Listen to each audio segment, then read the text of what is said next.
남편의 장례를 치르고 시어머니는 마지막 남은 돈으로 집을 샀습니다.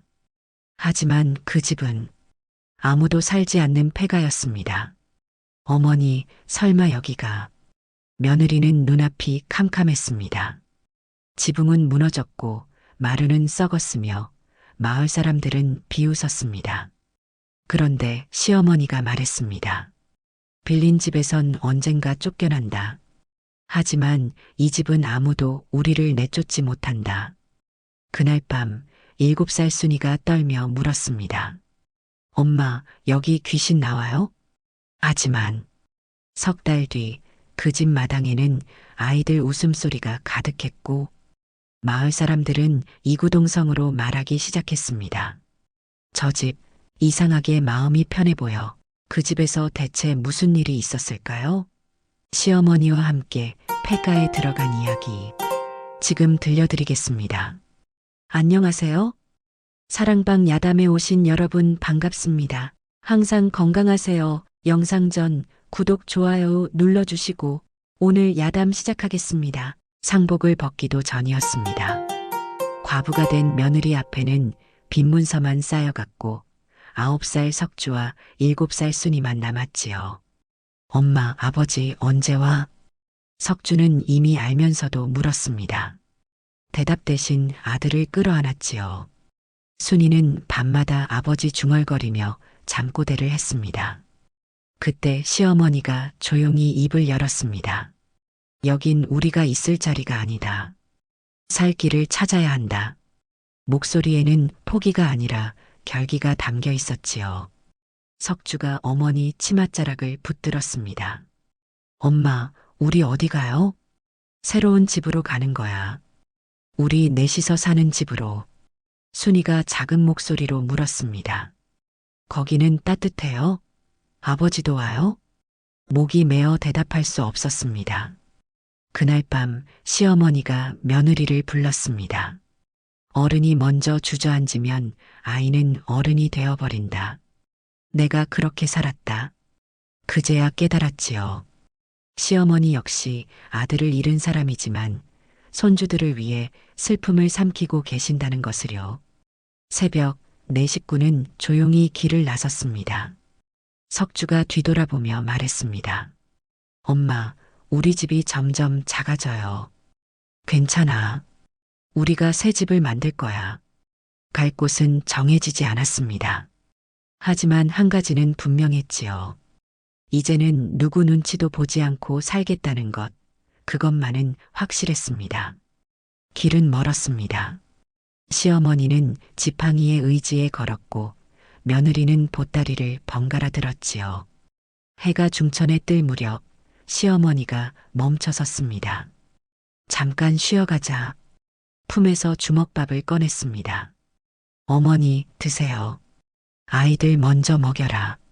시어머니는 이틀째 제대로 드시지 못하셨지만 아이 앞에서 굶주린 모습을 보일 수 없었지요. 석주가 주먹밥을 할머니께 내밀었습니다. 석주 배 안 고파요. 할머니 드세요. 착한 것.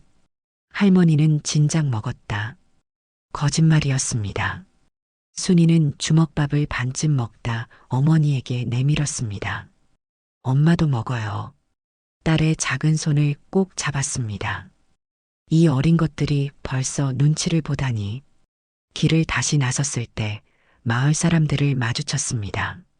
저 과부 아니야? 시어머니까지 데리고 어딜 간다는 거야? 수군거림이 들렸지만 시어머니가 낮게 말했습니다. 고개를 들어라. 우리가 부끄러운 일한 게 아니다. 해가 저물 무렵 정자 아래서 밤을 보냈습니다. 석주가 떨리는 목소리로 물었습니다. 엄마, 우리 정말 새 집 찾을 수 있어요? 그럼 꼭 찾을 거야. 시어머니가 어둠 속에서 입을 열었습니다. 내일이면 마을이 나온다. 거기서 우리 갈 곳을 정하자. 제가 이래서라도 아이들은 꼭 먹이겠습니다. 잠시 침묵이 흘렀습니다. 너 혼자 짊어지지 마라. 내가 있고 아이들도 잘한다. 그 말에 처음으로 울음을 터뜨렸습니다. 시어머니는 며느리 등을 토닥였습니다. 울어라. 오늘만은 울어도 된다. 소리 없이 흐느꼈습니다. 시어머니는 하늘을 올려다보았습니다. 별이 총총했습니다. 아들아, 내 자식들은 내가 지킨다. 며느리도 내가 지킨다. 새벽녘 석주가 먼저 깼습니다. 할머니는 벌써 깨어 앉아 계셨지요. 할머니, 우리 정말 집 찾을 수 있죠? 그럼 집은 찾는 게 아니라 만드는 거다. 해가 떠올랐습니다. 석주가 앞서 걸으며 외쳤습니다. 엄마, 저 앞에 마을이 보여요. 저기다. 저기서 우리 살 곳을 찾는다. 이제 더 이상 물러설 곳은 없었습니다. 앞으로 나아갈 수밖에 없었지요. 마을에 들어서자 시어머니는 골목 끝으로 향했습니다. 불안한 마음으로 뒤따랐지요. 시어머니가 멈춰 선 곳에는 낡은 집 한 채가 서 있었습니다. 아니, 집이라 부르기 민망한 폐가였지요. 지붕은 한쪽이 내려앉았고 마루는 썩어 구멍이 뚫렸으며 마당에는 자풀이 무릎까지 자라 있었습니다. 어머니, 설마 여기가... 순이는 울음을 터뜨렸습니다. 엄마, 무서워요. 귀신 나올 것 같아요. 그때 시어머니가 품에서 보자기를 꺼냈습니다. 동전 몇 잎이 손바닥 위로 쏟아졌지요. 이 집 내가 샀다. 귀를 의심했습니다. 내 서방 장례 치르고 남은 돈으로 샀다. 그제야 깨달았습니다. 시어머니가 장례 뒤에도 끼니를 거르시던 이유를요. 어머니, 하지만 이 집은... 시어머니가 말을 끊었습니다. 빌리면 언젠가는 쫓겨난다. 친척집 헛간에서 눈치 보며 사느니 남의 마당에서 구박받으며 사느니 여긴 비록 허물어졌어도 우리 것이 될 수 있는 집이다. 말문이 막혔습니다. 집은 고치면 된다. 나무를 다시 대면 되고 지붕을 덮으면 되지. 시어머니가 며느리를 똑바로 바라보았습니다. 하지만 사람 마음은 한번 쫓겨나면 먼저 부서진다. 다시는 일어서지 못하지. 가슴이 뜨거워졌습니다. 시어머니는 손주들을 향해 손짓했습니다. 석주야, 순아, 이리 오너라. 여기가 우리 집이다. 무섭지? 허름하지? 하지만 이 집은 아무도 우리를 쫓아낼 수 없는 집이다. 석주가 조심스럽게 물었습니다. 할머니, 그럼 여기서 계속 살 수 있어요? 그래. 이젠 아무도 우리를 내쫓지 못한다. 순이가 마루 구멍을 가리켰습니다. 저 구멍은 어떻게 해요? 시어머니는 웃으며 대답했습니다. 귀신은 사람 사는 집엔 못 들어온다. 우리가 여기 살면 귀신이 도망간다. 폐가 안을 천천히 돌아보았습니다. 부엌은 그 으름으로 새까맣고 방바닥은 흐물거렸으며 천장에는 거미줄이 가득했지요. 정말 사람이 살 수 있을까? 하지만 시어머니 얼굴에는 포기가 없었습니다. 오히려 결기가 가득했지요. 천천히 고개를 끄덕였습니다. 알겠습니다. 여기서 시작하겠습니다. 석주가 마당으로 뛰어나가 외쳤습니다. 엄마, 여기 우물도 있어요. 순이도 따라 나가며 소리쳤습니다. 여기 감나무도 있어요. 아이들 목소리에 생기가 돌기 시작했습니다. 시어머니가 대문을 어루만지며 말했습니다. 이 집은 도망쳐 들어온 곳이 아니다. 시어머니 옆에 섰습니다. 살기 위해 선택한 집입니다. 해가 서쪽으로 기울고 있었습니다. 폐가는 여전히 낡고 허름했지만 이제 그 안에 사람이 들어왔습니다. 사람이 들어온 집은 더 이상 폐가가 아니었습니다. 해가 지자 폐가는 금세 어두워졌습니다. 서둘러 이불을 깔았지만 바닥의 냉기가 그대로 올라왔지요. 순이가 떨리는 목소리로 말했습니다. 엄마, 여기 춥고 무서워요. 석주는 울음을 참으며 동생 손을 잡았습니다. 순아, 오빠가 지켜줄게. 하지만 9살 아이가 할 수 있는 건 그것뿐이었지요. 바람이 불기 시작했습니다. 낡은 들보가 삐걱거렸고 찢어진 창호지가 펄럭였습니다. 그때 부엌에서 불빛이 보였습니다. 시어머니가 등잔에 불을 켜고 계셨지요. 작은 불빛 하나가 어둠 속에서 흔들렸습니다. 아이들 자고 있느냐? 아니요, 할머니. 무서워서 못 자겠어요. 등잔을 방 한가운데 놓으셨습니다. 봐라. 불 하나 켜지니 집이 집 같지 않으냐? 순이가 이불 밖으로 고개를 내밀었습니다. 할머니도 무서우세요? 그럼. 처음 오는 집인데 어찌 안 무섭겠느냐? 의외였습니다. 의연하기만 하신 줄 알았던 시어머니도 두려워하신다니요. 하지만 말이다. 무서움은 사람이 여럿이면 나눠진다. 넷이서 나누면 무서움도 네 조각이 되지. 순이가 작은 목소리로 말했습니다. 그럼 우리 넷이서 같이 자요. 그래. 오늘은 다 같이 자자. 밤은 깊어갔습니다. 바람소리가 계속 들렸지만 네 사람은 서로 곁에 있었습니다. 한참 뒤 순이가 잠들었습니다. 작은 코 고는 소리가 들렸지요. 조심스럽게 물었습니다. 어머니, 제가 이 집을 정말 살릴 수 있을까요? 혼자는 못한다. 하지만 우리 넷이 하면 되지. 코끝이 찡해졌습니다.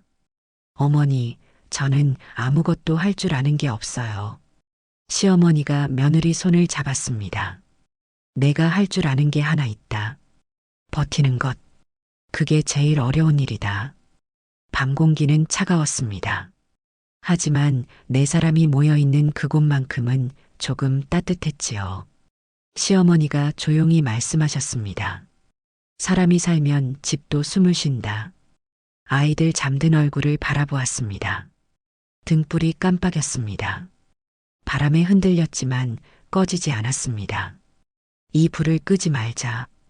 이 집에 사람이 살고 있다는 걸 보여주자. 새벽녘 첫 닭 울음소리가 들렸습니다. 첫날 밤이 지나갔습니다. 가장 무서웠던 건 바람도 어둠도 아니었습니다. 아무도 말하지 않는 침묵, 각자 가슴속에 담아둔 두려움이었지요. 하지만 네 사람은 그 침묵을 함께 견뎌냈습니다. 말없이 서로 곁에 있어주는 것만으로도 밤을 이겨낼 수 있었습니다. 새벽닭이 울기도 전 바스락 소리에 눈을 떴습니다. 마당에서 시어머니가 빗자루를 들고 마당을 쓸고 계셨지요. 어머니, 왜 이렇게 일찍 일어나셨어요? 집은 아침부터 사람이 만져줘야 산다. 마음이 뭉클했습니다. 밤새 제대로 주무시지도 못하셨을 텐데 벌써 일을 시작하고 계셨던 겁니다. 해가 떠오르자 시어머니는 부엌을 닦기 시작하셨습니다. 옆에서 함께 닦았지요. 일은 쉬면서 하는 게 아니다. 하다 보면 몸이 따라온다. 두 사람은 말없이 부엌을 닦았습니다. 때가 묻어 새까맸던 벽이 조금씩 본래색을 드러냈지요. 석주가 일어나 마당으로 나왔습니다. 할머니, 저도 도와줄래요. 9살 아이는 작은 돌멩이를 주워 담장 옆에 쌓기 시작했습니다. 잘한다. 돌 하나씩 쌓으면 담도 다시 선다. 순이도 깨어나와 작은 돌들을 주었습니다. 네 사람은 각자 할 수 있는 일을 했습니다.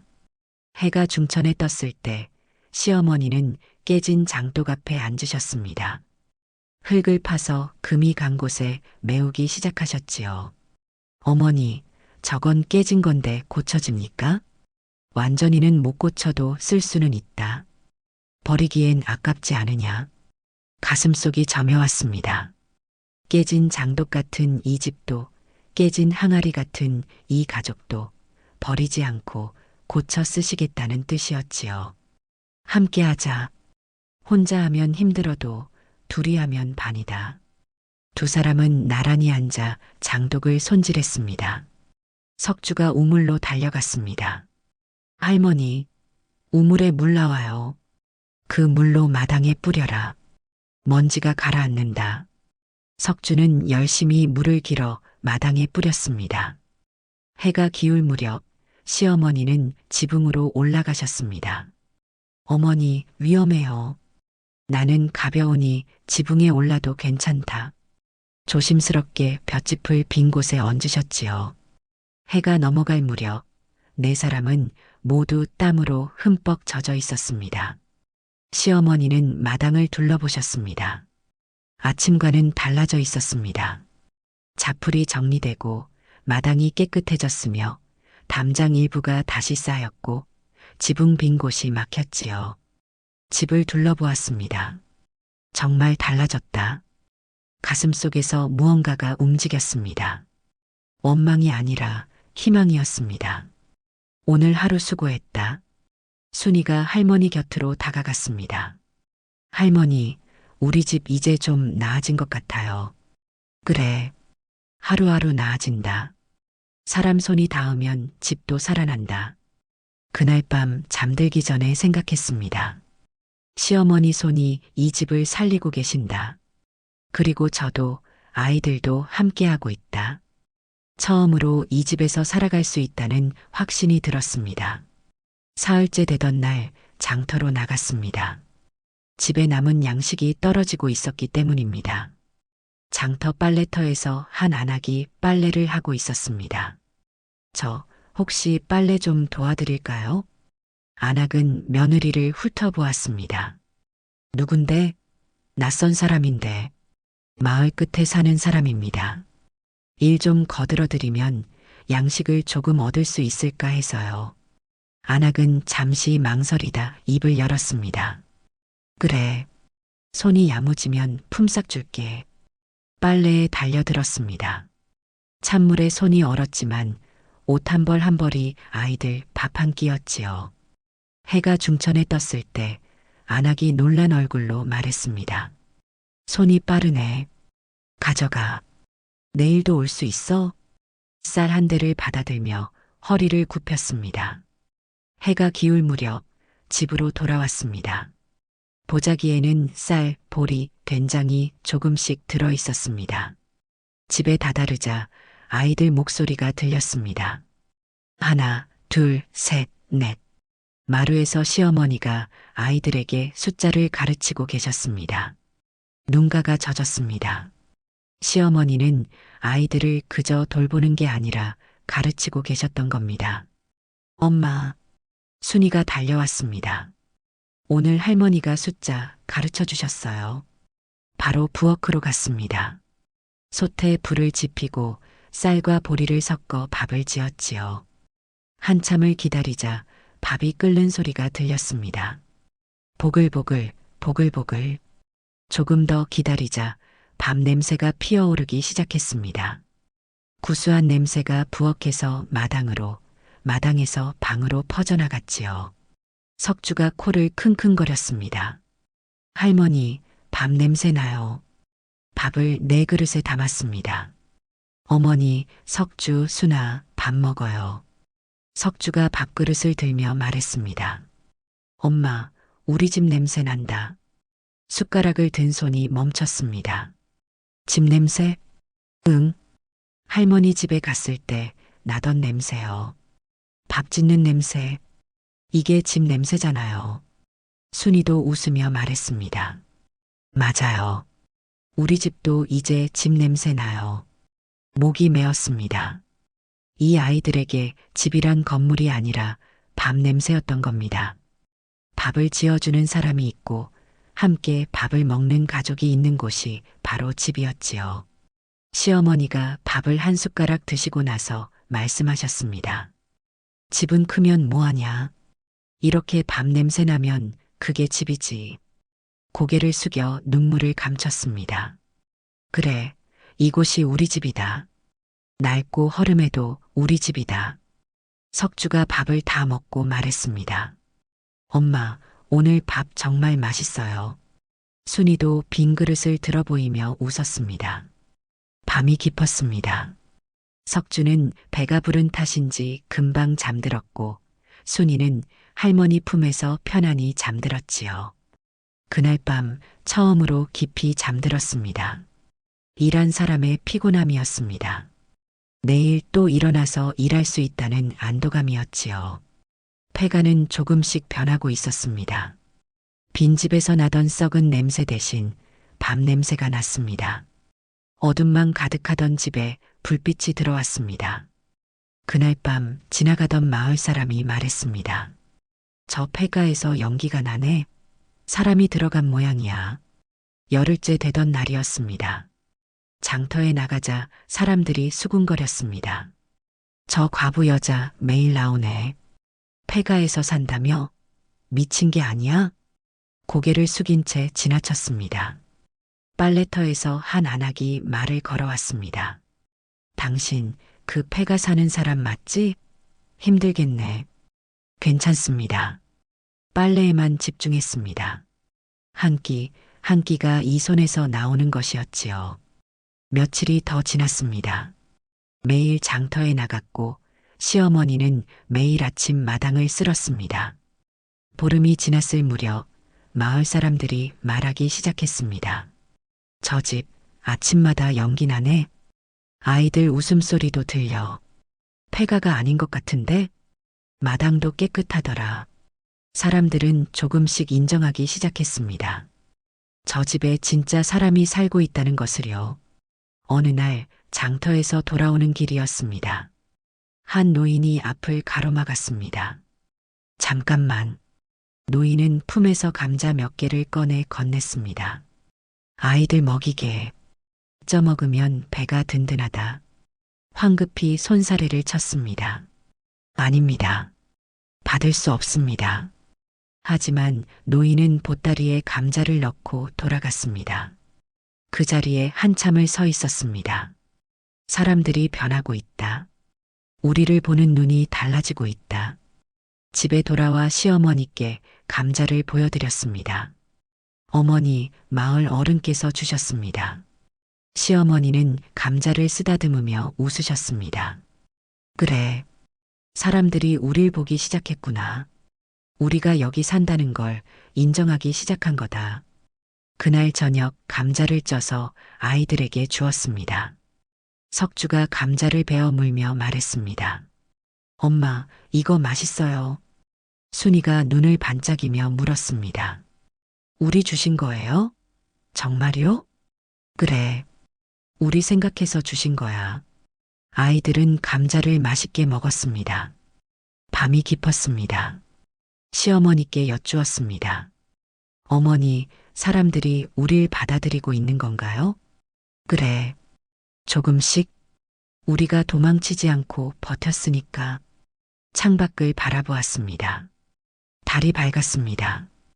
폐가의 지붕 위로 달빛이 쏟아지고 있었습니다. 이 집은 더 이상 폐가가 아니었습니다. 사람이 사는 집이었고 마을 사람들도 그걸 인정하기 시작했지요. 그날 시어머니는 기침을 심하게 하셨습니다. 걱정스러운 마음으로 물을 떠다 드렸습니다. 어머니, 오늘은 쉬세요. 물을 마시고 나서 며느리를 불렀습니다.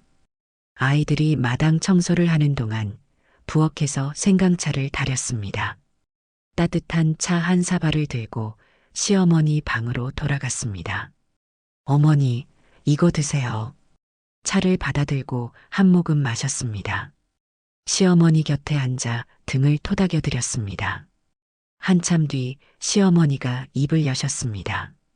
며느리야, 나도 저런 집에서 살던 적이 있었다. 깜짝 놀라 시어머니를 바라보았습니다. 내 서방 어릴 적의 말이다. 내 나이 26대였지. 숨을 죽이고 들었습니다. 시아버지가 병으로 쓰러지셨다. 농사도 못 짓고 빚만 쌓여갔지. 시댁 식구들이 우릴 내쫓았다. 쓸모없는 식구라고. 가슴이 철렁 내려앉았습니다. 그때 내 서방은 겨우 5살이었다. 업고 나왔지. 상상도 할 수 없었습니다. 어디로 가셨습니까? 남의 헛간. 주인이 불쌍히 여겨 한 구석을 내주더구나. 3년을 그곳에서 살았다. 아무 말도 할 수 없었습니다. 매일 아침 헛간 문을 열면 주인집 식구들이 우릴 쳐다봤다. 그 눈빛이 제일 무서웠다.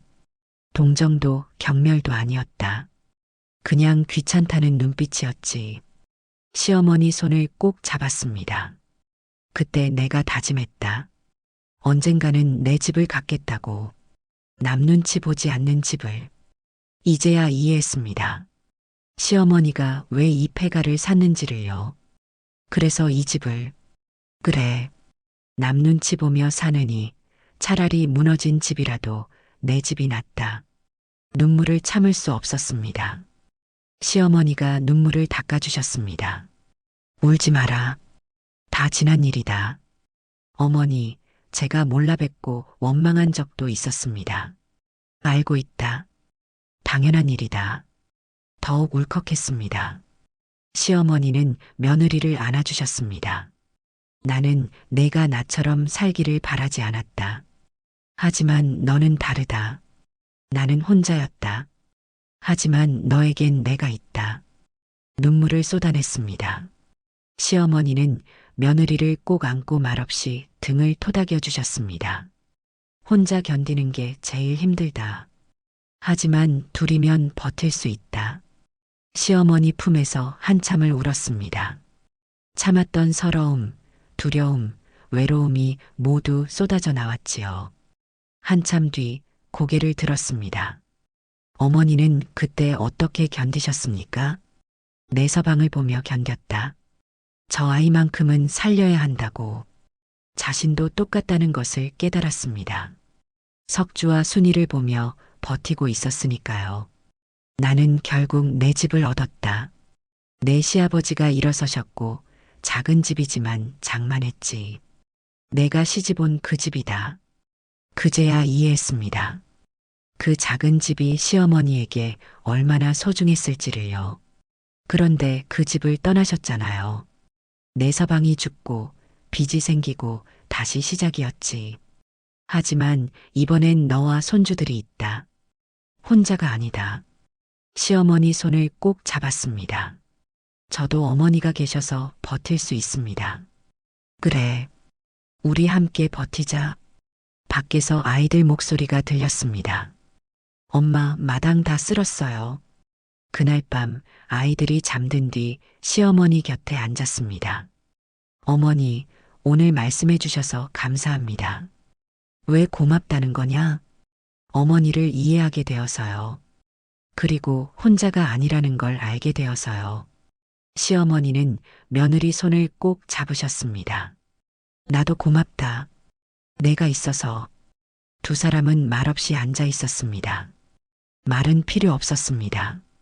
서로를 이해했고 서로에게 힘이 되어주고 있었으니까요. 그날 밤 두 사람 사이에는 말없는 연결이 생겼습니다. 시어머니와 며느리가 아니라 같은 길을 걷는 두 여인이 되었지요. 한 달이 지났습니다. 석주와 순이는 마을 서당에 다니기 시작했습니다.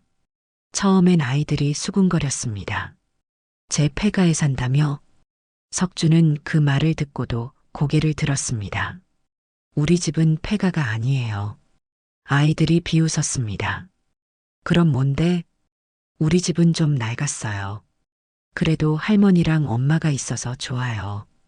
아이들은 석주가 흔들리지 않자 더 이상 놀리지 않았습니다. 며칠 뒤 한 아이가 물었습니다. 너희 집 정말 무섭지 않아? 아니요. 밤 냄새도 나고 엄마 목소리도 들려요. 무섭지 않아요. 순이는 더 당당했습니다. 어느 날 서당에서 한 아이가 놀렸습니다. 너희 집 지붕 한쪽 내려앉았다며? 우리 할머니가 고치셨어요. 이제 비가 와도 안 새요. 그래도 폐가잖아. 폐가가 아니에요. 사람 사는 집이에요. 우리 넷이 살아요. 순이 눈빛에는 두려움이 없었고 목소리에는 떳떳함이 있었지요. 훈장님이 그 모습을 보고 말했습니다. 순이 말이 맞다. 사람이 사는 집이 바로 집이다. 아이들은 점점 관심을 가지기 시작했습니다. 너희 집 정말 어때? 석주와 순이는 집 이야기를 들려주었습니다. 마당에서 하는 돌 던지기 놀이, 할머니가 들려주시는 옛날 이야기를요. 어느 날 석주가 친구 하나를 데리고 왔습니다. 엄마, 제 친구예요. 집 구경하고 싶대요. 잠시 당황했지만 곧 웃으며 맞이했습니다. 그래, 어서 오너라. 친구는 마당을 둘러보았습니다. 와, 생각보다 괜찮은데? 석주는 가슴이 뿌듯했습니다. 시어머니가 부엌에서 나오셨습니다. 잘 왔다. 석주 친구면 우리 손님이지. 순이도 친구 둘을 데리고 왔습니다. 아이들은 마당에서 놀았습니다. 웃음소리가 마당을 가득 채웠지요. 해가 기울 무렵 보리밥을 지어 아이들에게 나눠주었습니다. 석주야, 너희 집 밥 맛있다. 석주는 부끄러우면서도 자랑스러웠습니다. 아이들이 돌아갈 때 한 아이가 말했습니다. 석주야, 다음에 또 와도 돼? 그럼 언제든지 와. 아이들이 돌아간 뒤 시어머니께 여쭈었습니다. 어머니, 아이들이 친구를 자꾸 데려오면 어떻게 해요? 시어머니는 웃으셨습니다. 괜찮다. 그게 더 좋다. 아이들이 드나들면 이 집은 더 이상 폐가가 아니다. 사람들이 인정하게 되지. 그제야 이해했습니다. 아이들이 이 집의 울타리가 되어주고 있었던 겁니다. 그날 밤 석주가 말했습니다. 엄마, 오늘 친구들이 우리 집 좋다고 했어요. 처음엔 창피했는데 이제는 자랑스러워요. 순이도 끼어들었습니다. 나도요. 우리 집이 제일 좋아요. 두 아이를 꼭 안았습니다. 아이들이 이 집을 부끄러워하지 않는다는 것, 오히려 자랑스러워한다는 것이 얼마나 감사한지 몰랐습니다. 며칠 뒤 마을 사람들이 말하기 시작했습니다. 저 집에 아이들이 자주 드나들더라. 우리 애가 그러는데 거기서 노는 게 재미있대. 폐가가 아닌 것 같은데? 한 안악이 말했습니다. 우리 애가 자꾸 내 집에 가고 싶어 해. 뭘 그렇게 잘 놀아주나? 부끄럽게 웃었습니다. 특별한 건 없습니다. 그냥 마당에서 놀게 해줄 뿐이에요. 그게 좋은 거지. 용기를 얻었습니다. 이 집이 마을에서 받아들여지고 있다는 느낌이 들었지요. 그날 저녁 시어머니가 아이들에게 말씀하셨습니다. 석주야, 순아, 너희가 집을 지켰다. 너희가 떳떳하게 살았다. 그게 집을 지키는 거다. 생각했습니다. 집은 담으로 지키는 게 아니라 사람으로 지키는 거라고요. 이 집은 더 이상 외롭지 않았습니다. 가을이 깊어갔습니다. 걱정이 깊어졌습니다. 겨울이 오면 이 집에서 버틸 수 있을지 알 수 없었기 때문입니다. 어느 날 아침 대문을 열었습니다. 마당 앞에 깨진 기와 몇 장이 놓여 있었습니다. 주위를 둘러보았습니다. 아무도 없었습니다. 누가 놓고 간 걸까? 시어머니가 나오셨습니다. 누군가 두고 간 모양이구나. 이튿날 아침 못이 박힌 낡은 널빤지 몇 개가 놓여 있었습니다. 석주가 먼저 발견했습니다. 엄마, 여기 나무 판자가 있어요. 사흘째 되는 날 마당에 쌀 한 대박이 든 보자기가 놓여 있었습니다. 보자기를 열어보고 눈물이 났습니다. 석주가 보자기를 뒤적였습니다. 이름이 없어요. 누가 준 건지 모르겠어요. 그날 저녁 그 쌀로 밥을 지었습니다. 엄마, 오늘 밥은 더 맛있어요. 그래. 고마운 사람이 준 쌀이니까. 나흘째 마을 어른이 지나가다 마당에 집신 두 켤레를 놓고 가셨습니다. 닷새째 한 안악이 아이들 옷을 두고 갔습니다.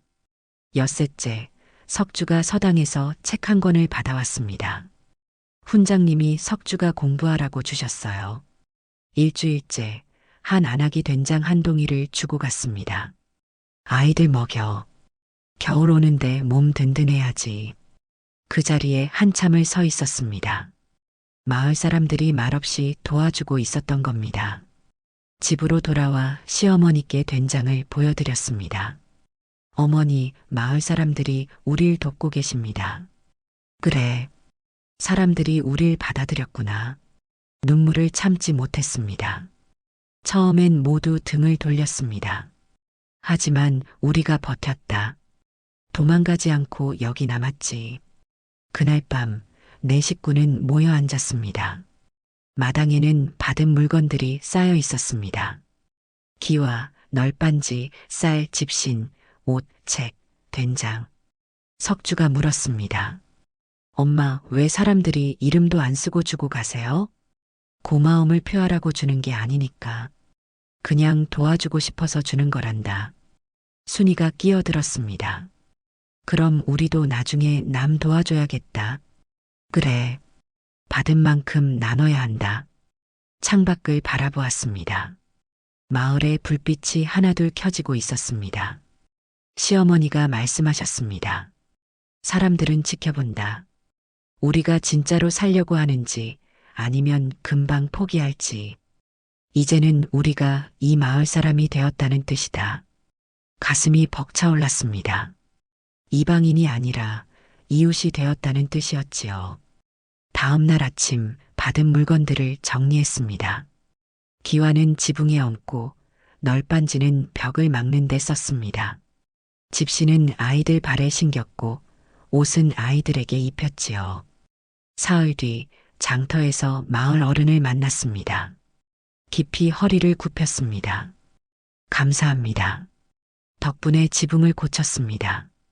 별거 아니다. 그냥 안 쓰는 것 줬을 뿐이지. 하지만 그 눈빛은 따뜻했습니다. 잘 살아라. 아이들 잘 키우고. 네. 꼭 그렇게 하겠습니다. 집으로 돌아오는 길 생각했습니다. 우리를 도운 건 물건이 아니라 마음이었구나. 말없이 내민 손들이 이 집을 지켜주고 있었습니다. 밤이 깊었습니다. 바람은 여전히 불었지만 이제는 덜 추웠습니다. 지붕을 고쳤고 벽을 막았으며 따뜻한 옷이 있었으니까요. 무엇보다 마을 사람들의 마음이 이 집을 따뜻하게 해주고 있었습니다. 겨울이 코앞에 다가왔습니다. 어느 날 저녁 시어머니가 며느리를 조용히 불렀습니다. 아이들을 재우고 시어머니 곁으로 가자 오래된 보자기를 꺼내셨습니다. 천천히 보자기를 풀자 집 문서가 나왔습니다. 깜짝 놀라 시어머니를 바라보았습니다.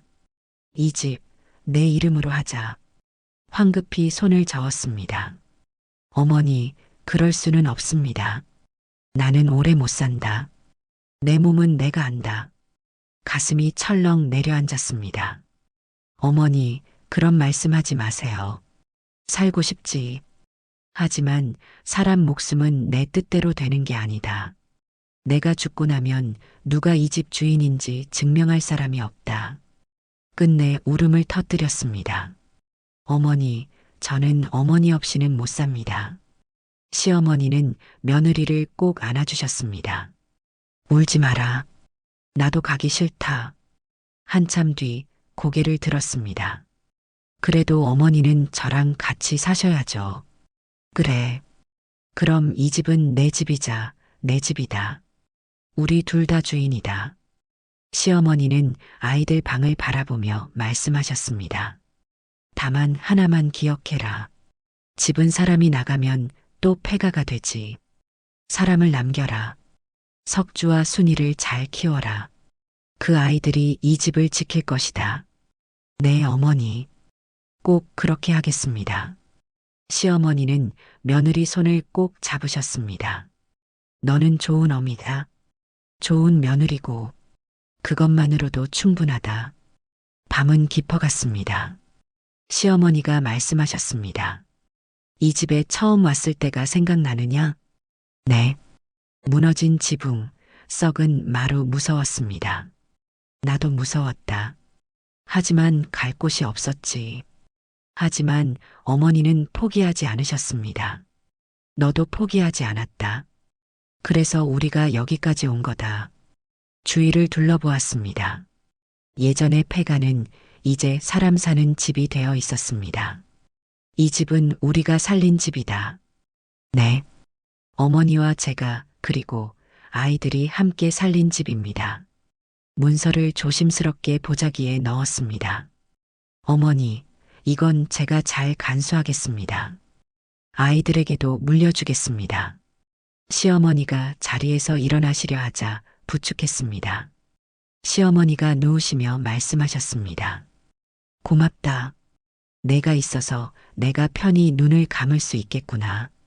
어머니, 오래오래 사세요. 손주들 크는 것 보셔야죠. 그날 밤 잠들지 못했습니다. 사람을 남겨라. 그 말뜻을 되새겼습니다. 집은 건물이 아니라 사람이라는 것, 사람이 있어야 집이 산다는 것을요. 해가 뜨자 일어나 마당을 쓸었습니다. 시어머니가 매일 아침 하시던 일이었지요.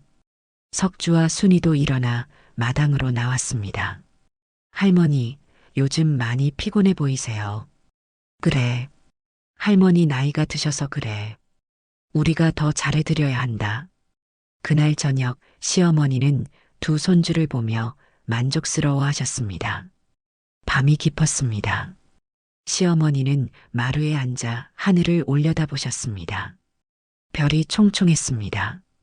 이 집에서의 시간이 행복했다. 시어머니 손을 잡았습니다. 저도 그렇습니다, 어머니. 고맙다. 내가 있어서 이 집이 집이 되었다. 두 사람은 서로를 바라보며 웃었습니다. 말은 필요 없었습니다. 그날 밤 두 여인이 별빛 아래 앉아 있었습니다. 함께 살아온 사람들이었지요. 집을 지키고 아이들을 키우며 서로를 의지한 사람들이었습니다. 몇 해가 흘렀습니다. 그 집은 더 이상 폐가라 불리지 않았습니다. 지붕은 반듯해졌고 벽은 튼튼해졌으며 마당에는 채소가 자라고 있었습니다. 석주는 12살이 되어 훌쩍 자랐고 순이도 10살이 되어 똘똘해졌지요. 할머니, 제가 이겼어요. 아니야, 오빠. 내가 먼저였어. 두 남매는 여전히 마당에서 놀고 있었습니다.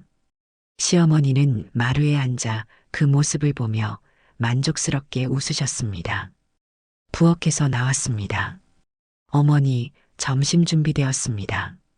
네 식구는 상 앞에 둘러앉았습니다. 석주가 말했습니다. 엄마, 오늘 훈장님이 칭찬하셨어요. 잘했다.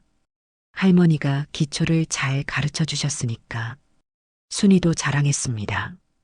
저도 오늘 바느질 배웠어요. 해가 중천에 떴을 때 마을 사람이 찾아왔습니다.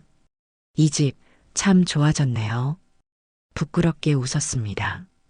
크지도 않고 새 것도 아닌데 가면 마음이 놓여요. 마음이 뭉클했습니다. 마을 사람은 김장김치를 건넸습니다. 이웃끼리 나누는 거죠. 예전에는 손가락질 받던 집이었는데 이제는 이웃이 음식을 나누러 오는 집이 되었습니다. 오후가 되자 아이들 친구들이 놀러 왔습니다.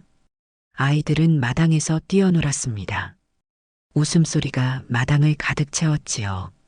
시어머니 옆에 앉았습니다. 어머니, 저희 집이 이렇게 될 줄 아셨습니까? 알았다기보다 바랐지. 폐가를 샀을 때 이 집이 다시 살아날 수 있을지 확신할 수 없었다. 저도 그랬습니다. 처음엔 두렵기만 했어요. 하지만 우리가 해냈다. 시어머니가 아이들을 보며 말씀하셨습니다. 저 아이들을 보니 뿌듯하구나. 저 아이들이 이렇게 잘 자란 건 내가 잘 키웠다. 어머니 없었으면 저는 버티지 못했을 겁니다. 우리가 함께였기에 가능한 일이었다. 해가 기울기 시작했습니다. 마을 어른이 지나가다 멈춰 섰습니다. 저 집 참 좋다. 늘 아이들 웃음소리가 들리니까. 맞아. 처음엔 폐가였는데 이제는 마을에서 제일 활기찬 집이야. 저녁상을 차렸습니다. 석주야, 순아, 밥 먹어라. 네 식구는 상 앞에 둘러앉았습니다. 시어머니가 주위를 둘러보며 말씀하셨습니다. 잘 살았다. 우리가 잘 살았다는 뜻이다. 이 집에서의 시간이 행복했다. 석주가 할머니 손을 잡았습니다. 할머니, 저도 행복해요. 순이도 끼어들었습니다.